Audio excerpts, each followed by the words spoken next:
I'm flip-flopping a little bit because I don't like to do too much start-stop with immune. Notwithstanding the fact that we have, like I said, Good Friday coming up. So we have this week. I'm going to probably spend at least maybe this week on respiratory, and because that's also on the third exam, as is blood pressure, and then dedicate a substantial amount of time to immune. And after that, it's pretty much tidying up. For those of you who have not yet uh, selected topics or run them by me for the presentation, time is coming. We're running out of time. We only probably have 2 or 3 more labs. I'd say no more than 3 labs before we start doing presentations. So, it's the old story. Once break is over, everything accelerates. You know, we all hustle to the finish line. So, please, if you haven't run that by me, please do. I haven't looked at my list, but I would appreciate it. And so I don't want to spend a lot of time reviewing respiratory anatomy, but I will briefly. Bless you. Today's lab, we're going to do pulmonary function studies. We'll dedicate it to that. Very interesting. It's kind of how we diagnose long-term chronic respiratory diseases like emphysema and chronic obstructive pulmonary diseases. But uh, and so we will need a few willing volunteers. The only trouble with you healthy individuals is that I only get evidence of healthy individuals. So that's that. Everybody had a wonderful break. I certainly did. And Manchester United upset Liverpool yesterday in the FA Cup, as Dr. Buxton and I were exchanging emails all morning. We were having a good time. Usually we watch those together, but we just didn't get it. So allow me to begin. So for those of you who don't or prefer not to remember respiratory, I don't necessarily blame you. Here it is. So respiratory basically is that system. We did the anatomy. It's a relatively, without going into the trachea and the mouth and all that.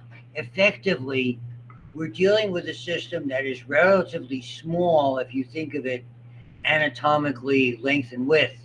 But when we look at the amount, the abundance of surface area and all of the circulation dedicated to that surface area, it's immense with regard to that. And effectively, it's all tied to cardio. And that's what we call cardiopulmonary resuscitation, cardio. So we have to marry breathing to cardiac output, whether we're very active or we're relatively, you know, subdued, like we're sitting here in this kind of activity. And so they are very, very closely coupled and all the other stuff. The definitions, to me, I just talk about respiration. If you want to make a fine tune and call it ventilation, who cares? So to me, pulmonary respiration is lungs, internal is at the tissue level. You saw this. We're not going to do the anatomical. I really want to focus more on the lungs. We're not going to revisit all the areas around all the different cartilages around the larynx, the laryngeal cartilage, or the tracheal rings, or how it's distributed in there. But suffice it to say, once we get to this level, okay, you remember your heart distribution of the pulmonary trunk and the pulmonary arteries. Wherever a bronchus goes, so if it's a main bronchus, you have the left and right pulmonary, and every time it divides, it follows. So we constantly have this venous blood following closely to all of these 23 levels of division of the bronchial tree until they get down to the capillary level and surround those large clusters, as you will see graphically, known as the alveoli. That's where the exchange takes place. It's all about surface area. It's that recurring theme. We have so much surface area that until it's about 75 to 80% gone, we don't have any trouble with exchange. And then magically, when we hit that tripping point, that point of no return, and we go to, let's say, 80% gone with disease from idiots who smoked for 40 years, nobody that I know do that. Uh, all of a sudden, now you're on oxygen for the duration. It's pretty sad. Pretty sad. So I won't go into all of that and what it does or all that thing. We talk about upper and lower. That's anatomical. So that's the anatomy part, roughly the larynx divide. When we talk about functional, we have a conducting system. You might remember this. That's everything from nose where it enters all the way down until it gets in close proximity to this alveoli. There, it's the pressure changes that move air in and out. So conducting is about getting the air to the alveolar area. What defines it is the transition, you might remember, between terminal bronchioles and respiratory bronchioles.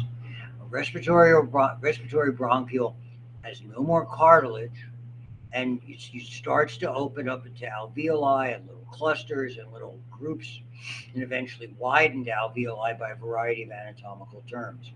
That's all about the exchange. So at that point, we don't have to move the air by any means in and out. It's close enough so simple diffusion and the gradient between oxygen and carbon dioxide will take over. So we don't do any of this. Revisit the nose, airs, meati, blah, blah, blah.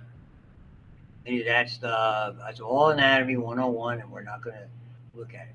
So again, respiratory zone, respiratory bronchioles out into the they open most of the time into ducts, sometimes into alveoli directly, and then finally into the alveoli, which are the clusters and the individual cells, which you might remember are called type 1 cells. We also have type 2 cells that make surfactant that become active roughly around 24 to 26 weeks of gestation, that we can make it now artificially or genetically. And lastly, a lot of macrophages. Those are the cells in the area that are immunological sweepers that keep that relatively free of microorganisms. We used to think the lungs were totally free. They're not, because those particles are so tiny they inevitably get in, and that's what those macrophages, and we go through millions of those a day, just literally. So again, all what happens, we're not doing that, not doing the cartilages, not doing the anatomy. Again, the principal lining, just to refresh your recollection, is pseudostratified ciliated columnar. I don't do the speech stuff. All of those layers, that cilia healthy, and all the stuff that smoking does. And I had all this for, I can't even tell you. The 23 orders, you can see it branching. I'm not going to the lobes. And so here, this is the vast amount of surface area is alveoli. And when they talk about it, it's the volume of the lung. And all it is membranes. And each of those lining cells, these sort of unique simple squamous cells, are sandwiched between a capillary simple squamous cell, and they share a common membrane, a basilar membrane. So there's very little, as you might recall, oxygen and carbon dioxide effectively are, since they're fat soluble, it's simple diffusion, relying on concentration gradients. The interesting nuance is that there's a much greater concentration gradient oxygen in your lungs to oxygen in the bloodstream, relatively deoxygenated, as compared to carbon dioxide, which are relatively close. There's only a slightly larger amount of CO2 in the blood as opposed to relative absence in the lung itself. But they move equally because CO2 is much more soluble.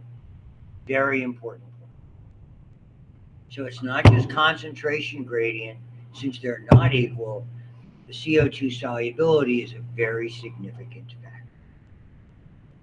So here you can see a terminal bronchial with some little flecks of cartilage finally opening. And how do we know respiratory bronchial? Because we can start to see individual alveoli as well as ducts, etc. How it looks microscopically. And again, very, very thin for gas exchange, type 1s and type 2s that are there. Tiny little pores to equalize pressure every hour. Imagine how many of those we expel all the time. It's good news. The bad news, those are the cells that the chronic smoking will frequently target and causes something called small cell or OAT cell carcinoma. I don't know how the name is derived from the appearance of the tumor. And That is the way you don't want that. You don't want any lung cancer diagnosis. That one's the worst.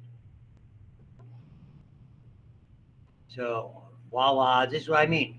Every division we have, and now you can see effectively the capillary beds over laying on top of these just tiny little elastic fibers that you can see in there, which allow, and they never fully deflate, and that's something we'll touch on. Nor do they uh, they fully inflate, but there's always some residual air. We're going to talk about something called residual volume to maintain, because once they collapse, they start to adhere to one another. That's the tragedy of what's called atelectasis, fancy word that you'll see in print. That means collapsed lung, and that's what happens in the old days, even with airbags. But in the old days, one of the reasons we put airbags in was you hit the steering wheel and you get trauma, and it would breach the pleural lining, and you have a lung collapse. And if that wasn't reinflated, big trouble. I mean, that was favorite thing for residents to do. They were relishing that because they could pass a thing called a chest tube. It's like we get to do this in ER, we get to do chest surgery. It's medical residents are like that. Give me a knife, and that's just a casting of it. And here you can see a little bit of what the artist hears, that shared membrane, etc., etc. I think I covered it. Not going to do all that. It's anatomical. Looks cute. Lobules, stroma into the pulmonary circulation. The difference between bronchial arteries are arteries that are supplying oxygenated blood to the bulk of the lung. There's a little bit of oxygen at the lining level that comes from the blood itself, but by and large, this is a bit different. Okay, this is supplying smooth muscle tissue and related tissue that's there. And I'm not going to get into the nerve supply again. That's anatomy, and the fluid plays a role. Fluid plays, you will see, an important role. There's that thin layer of pleural fluid between the parietal pleura on the wall of the pleural cavity and on the exterior of the lung called visceral pleura.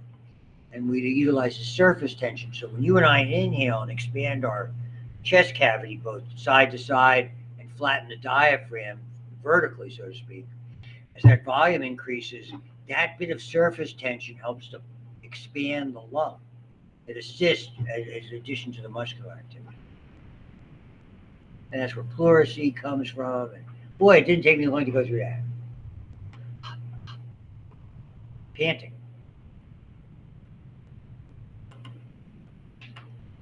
Brings us, this should be B. Well, make you look like a star here.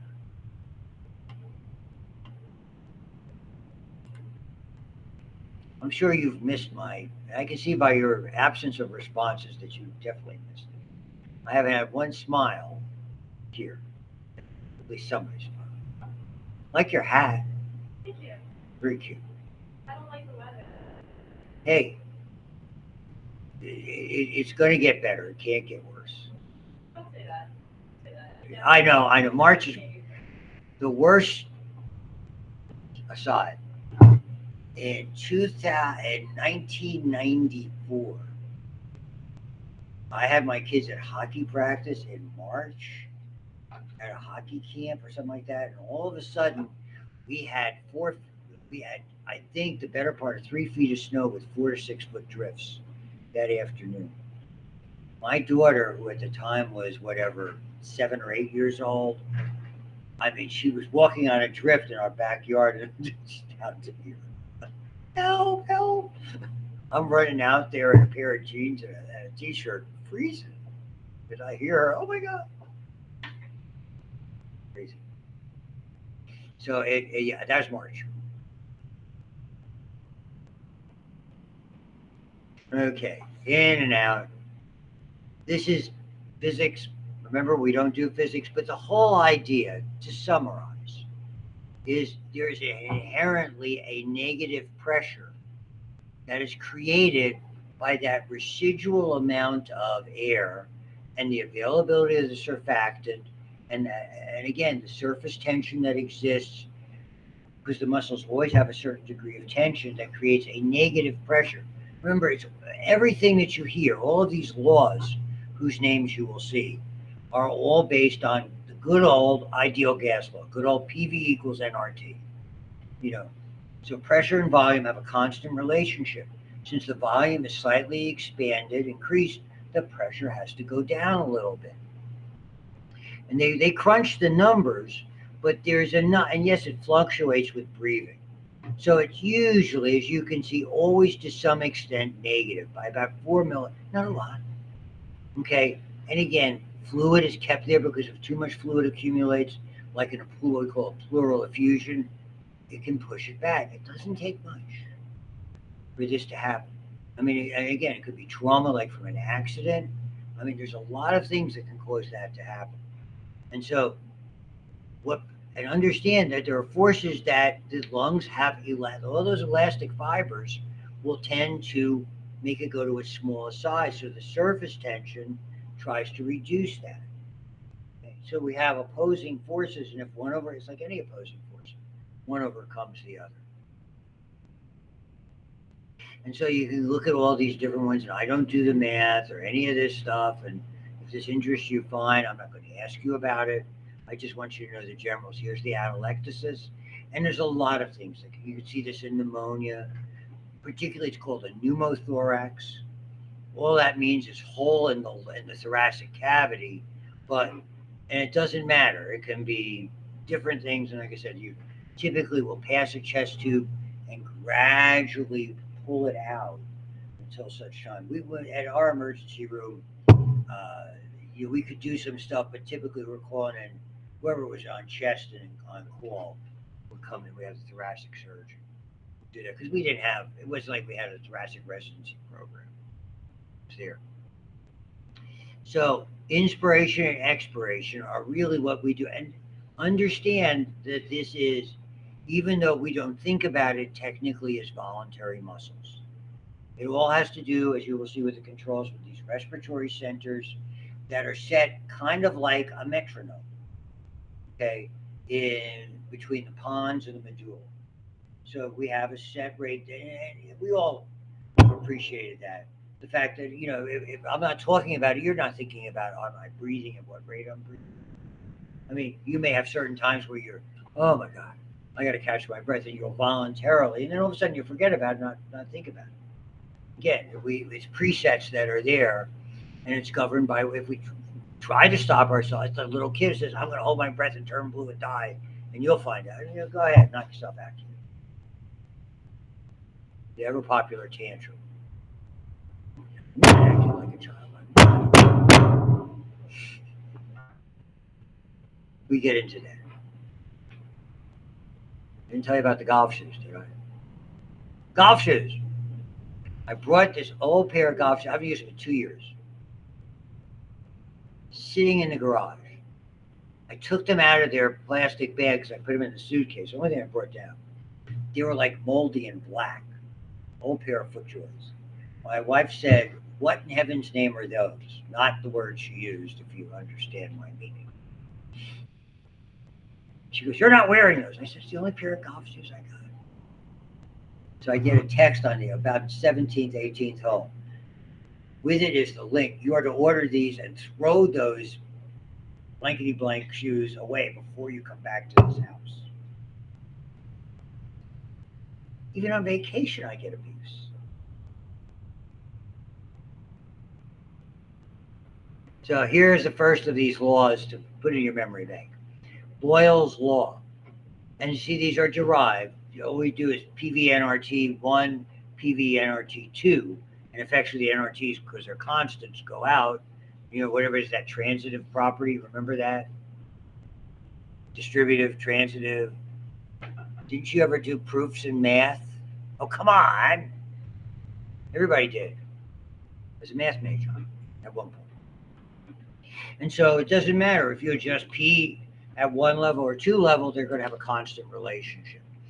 What causes us to breathe? Normally, without trying to take a deep breath or blow out a deep breath, we flatten the diaphragm and we use the external intercostals. Okay, diaphragm flattens, the intercostals pull it out. Okay?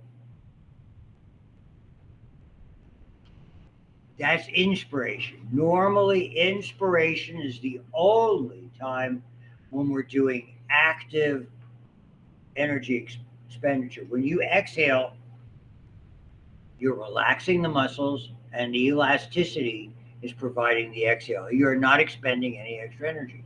The only time is when you have to take a very deep breath or you're blowing out the candles. Forced inhalation or forced expiration. Okay. As you can see, it drops by a millimeter. That pressure is enough. Okay. As you can see, atmospheric interpulmonary pressure, airflow to the lungs down during the same period, and eventually the numbers crunch to about 6 millimeters of mercury. So if we're taking that, and again, people with obstructive pulmonary disease, that's why it's so tiring. You see these people on oxygen, they can hardly walk, they're always exhausted. When you are that tired, there is no way, I mean, you're expending energy constantly just to breathe. We don't appreciate that. It's like somebody, anytime you twisted an ankle, you're a whole lot more tired walking across campus because you're walking differently. Walking should be an effortless motion. Anytime you have to do something and use different muscles or excessively, it does this. So you're using accessory muscles, you're using the back, and a lot of times you'll see people, we call them blue bloaters. They're not getting, they're big barrel chested, and you're not getting air in, so they're not having good eyes, so their color looks bad. That's very characteristic of certain body types with COPD. That's what I was told because that's my body type.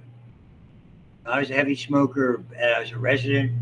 This legendary radiologist at our hospital looked at it. We ought to do chest X-rays, standard. They were screening for TB. And he said, "Lou, can I talk to you?" And I'm trying to remember his name. And he goes, I hear you're a smoker. I said, I am. He goes, "Look at this." He says, "That chest design, this is emphysema or COPD. You don't stop." And I mean, that was 1977, so it only took me another 30 years. Stopping smoking is easy. I've done it hundreds of times. Not starting up again is hard. So that's that. And it's absolutely true. Expiration is usually quiet. We're just reversing the process. When we force it, blowing out the candle, straining to lift something, straining to go to the bathroom. Active process, oblique, abdominal muscles, and the internal intercostals. That's the distinction. You got all that. And I know I'm buzzing through that. So, what we're going to do a little bit in lab, and I'll give you more information about that as we get closer to that point in time, is we're going to look at these kinds of things. This is the way we study pulmonary functions.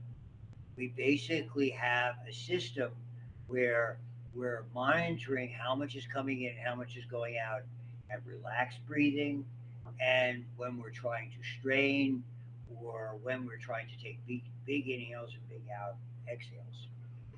So, and it's those changes that we see here. We're going to have a tracing by way of the electronically, so we can take a look at this. There are other things we call non-respiratory air movements that modify things. We've all experienced them. We cough, we sneeze, we hiccup, all of those types of things. But really, it's just something that occurs. Obviously, in this class, the laughing thing when I'm talking is not.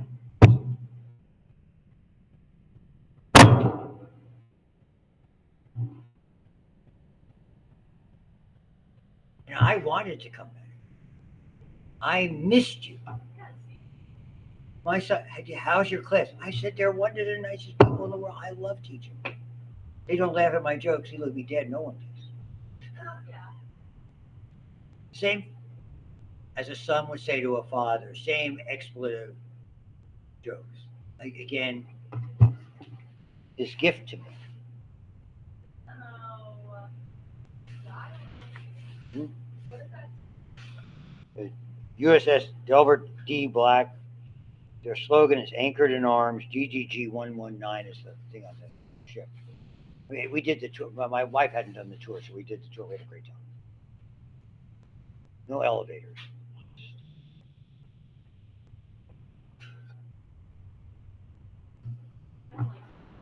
Oh, it's cool. They pipe him on when he comes in because by tradition, if the commander, he'll say, Delbert Black arriving, Delbert Black departing. So they pipe him on and pipe him off. Dads love that stuff. Dads get off on that stuff.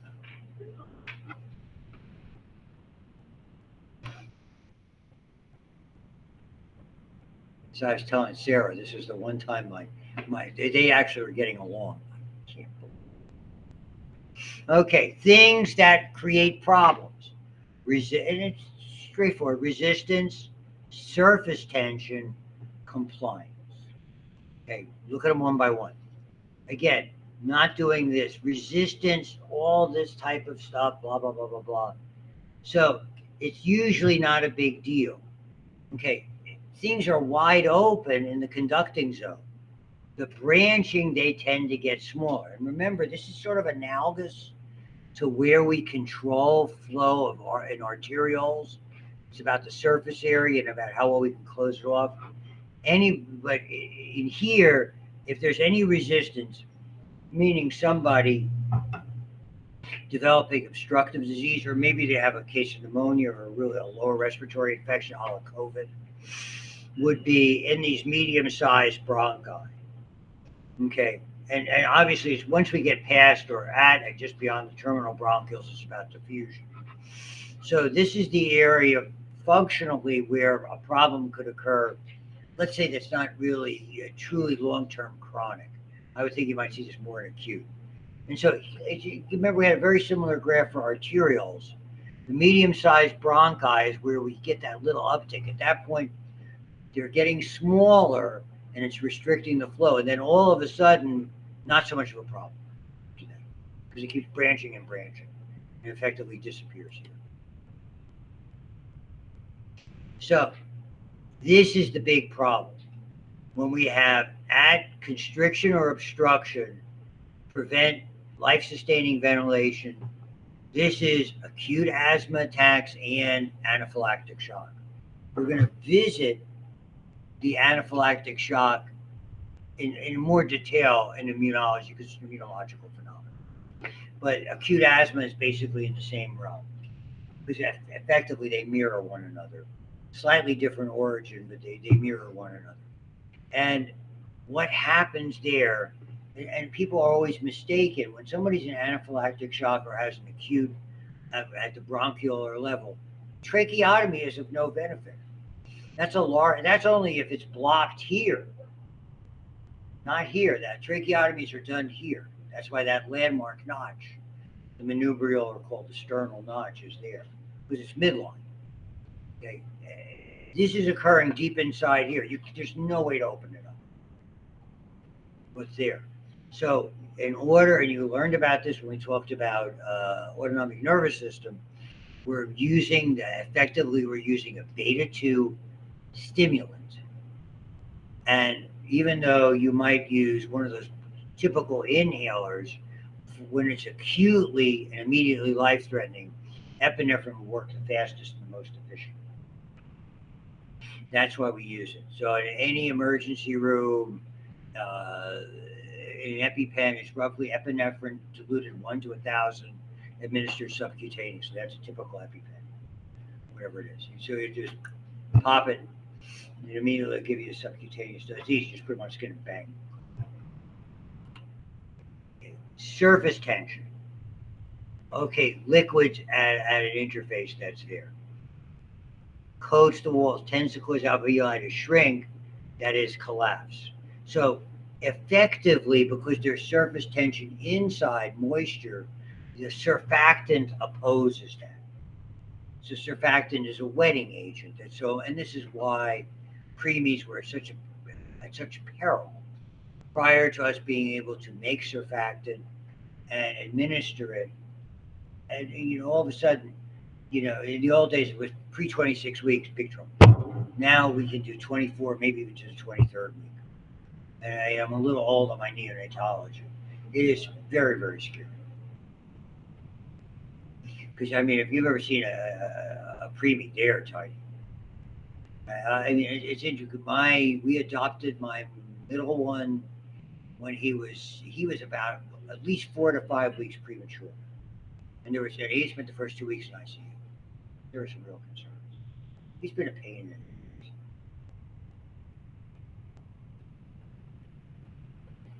he's the one with the race car. And this should not surprise you, the crazy girlfriend is a litany. Okay, here's the IRDS. That's where we are. It's a surfactant. Fetal lungs do produce adequate amounts until it lasts 2 months of development. So you do the math. What does adequate mean? So by and large, once you get into that last trimester, these days you're doing okay. You want to say, so now we have natural or synthetic surfactant, etc. There's other things that occur. Compliance, stretchiness. Okay, that's all it is. So I don't know. Next time you have a party and you don't have something to automatically blow up those balloons that make balloon puppets that none of you have ever used. Okay, what do you do with a balloon? You stretch it. I stretch it. Okay, so how much stretch? Normally high between surfactant and the inherent distensibility, easier to expand. So all of those are important. You can do the math, but what hurts it? Okay, non-elastic scar tissue from whether you had a mild pneumonia. If it does damage, understand damage, there's always a finite cost to damage. It may be very tiny. It's that old story. There's no such thing as a light stroke or a small heart attack. It means tissue has died, is replaced by tissue that's not the same, some kind of scar tissue. Surfactant, this is the biggie as aging. Decreased flexibility of the thoracic cage. You might remember we talked about the costal cartilages. We have the ribs, which are bone. We have the sternum, which is bone. We have those, free ribs and floating ribs, and all that type of stuff. True ribs, false ribs, floating ribs. Am I ringing a bell from you guys in anatomy? That cartilage becomes less cartilage and more bone-like. And over time, that can become what we call a synostosis. In other words, a fusion as the cartilage transitions to bone. So you can see all of those types of things, and that means it's harder to breathe. And that's another reason why the elderly, because it happens as a product of aging, have difficult time doing the same way when we take a deep breath. It's totally different. So deformities of the thorax, osteoporosis, ossification, and paralysis, and there's a variety of things that cause that. Which brings us to what we're working on today. Aren't you happy? Static. We have to measure this stuff. So we're going to do a little bit of what we call PFTs, pulmonary function studies. We call them PFTs, pulmonary function testing in the old days. So we categorize these based on volumes for specific things that we do when we're breathing. How much we typically breathe, how much the typical amount of air would be in our lung, and you can calculate that based on certain parameters. They'll look at your age, your height. They'll measure around like the circumference of your chest, those kinds of things. Male or female, there's some differences, and you can find that formula online most likely, and you plug in the numbers, and we can find out what the total volume of your lung is. For most of us, it's probably between 5 and 6 liters, which is very convenient because most of the time, okay, that's kind of the amount of oxygen we have to move every minute. Yes, sir. Yeah, we're going to get to the total lung capacity is adding up all those volumes. You're going to see in a second. Imagine if you could totally empty all of the air in your lungs, how much it would take to fill it back up. The reality is we can't. There's always what we call residual volume, air that's in there just to keep, you just can't get it out of all the tubes and all the alveoli. Plus, air in areas that can't really move or escape. So we refer to that as there's two combinations: anatomical and physiological dead space. So someone like me with all that long history of smoking, we mostly have the same anatomical space. It's the physiological space that added up. And I'm thankful to. I mean, how many folks do you know in your orbit? No, I'm not asking you to tell me, but most of it. How many people do you know still smoke? I'm not talking about e-cigarettes. It's a whole other discussion, or vape or whatever you want to call it. And if you're smoking other substances, we will just indicate that's recreational usage. Chewing gummies, you know, talking about recreational use. It's not that I would know anything about that. I don't know, not many for me. Most people who smoke don't smoke no more because they're not around. I don't know. My grandfather smoked like a freaking chimney. He's like 91. It's a great story. I'm just saying. He drinks skunk. He drinks like this. Smokes like a chimney. He moves faster than I do sometimes. There are people like that. I had a guy, I treated he and his wife in my early years in practice.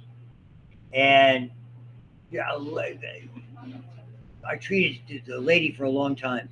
When I met him, he was 81, smoked constantly. And he came back about a year later, was so excited. I finally kicked smoking. About a year later, he was dead. It was so tragic. He was so proud of himself. He smoked. These were kids. They'd smoked since they were teenagers, 14. These were all farm people. I mean, this is a guy who was 80 years old, born before 1900. I remember his name. But it was, you could see the joy, and then all of a sudden, so it makes you wonder if how a sudden change in your lifestyle, and apparently, I don't know how much it was related. I wasn't his family physician, so but it was just, and it sounds like, a lot of people, they farm people, rural, did hard work all their lives. They're pretty good, strong people. It's very hard to predict. My mother lived to be 93, comparatively inactive, not unactive. But she worked in an office, she was secretary her whole life. She never did anything, any physical type of activities other than at home, where she did plenty. It's like moms who stayed at home and moms who worked and all that type of stuff. And my dad was very active, always on the go. I was 74. Note to self, I'll be 73 in May. I'll give you my address. I'm expecting birthday cards and whatever you want to get together a present. I'll have some suggestions. Yeah. You know what? There's a new show on Apple TV. They're doing it's about John Wilkes Booth, and whatever the manhunt. It's named Manhunt for the chase after Booth. So they dropped the first two episodes over the weekend. You know when his birthday was? May 10th. Ah! Yeah, Fred Astaire was one. Very great. I have two left feet. Literally have two. I love getting. So we are going to look at, to answer Zach's question, these different volumes. There's four of them. When we add them up, we get total lung capacity. So in order to get a capacity, you have to add at least two volumes together. So, and that's how we judge pulmonary disorders, particularly long-term chronic ones. For years, and I'll show you, if you go back in the lab, this lab, you'll see it looks like it's like a cylinder, wide, fat, like a barrel. And that's how we used to measure. We put water in the bottom and it floated, and you'd have hoses going in and out, and you blow, inhale and exhale, and how well you moved it. That was it was called wet spirometry. Spirometry is short for respirometer. And what we're going to use today is an electronic device. And this isn't that long ago. My first unit I did these was 20 years ago. I did a year at IUP, and the physiologist there had been there forever. And he had this set up. I wish we could duplicate it. he had one of these. It was a big drum. They put a piece of paper with, in the old days, how we used to do EKGs with stylus, and the drum would spin, and as you would breathe in and out, it would record the volume changes on the paper. You just tear it off. That's what we used to do EKG tracing the same way. And to do that lab, he had an exercise bike, so we could try people before and then do like a 10-minute pretty aggressive exercise. And you could change any bike into an exercise bike. So I should probably do that. But I didn't bring that today. And so we will look at those. So we'll call it here, because I will start doing we're going to go through all this and this chart, look at those numbers, talk about dead space, talk about the diseases, talk about the ventilation and all that stuff, do a little bit on that in lab, and have you guys participate. And basically that'll conclude most of this. And then we're down the road, we're going to talk about more about diseases and sort of the other interesting stuff.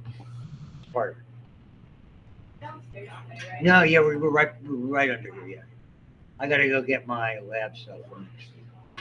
Thank you all. Have fun. Oh, you're right.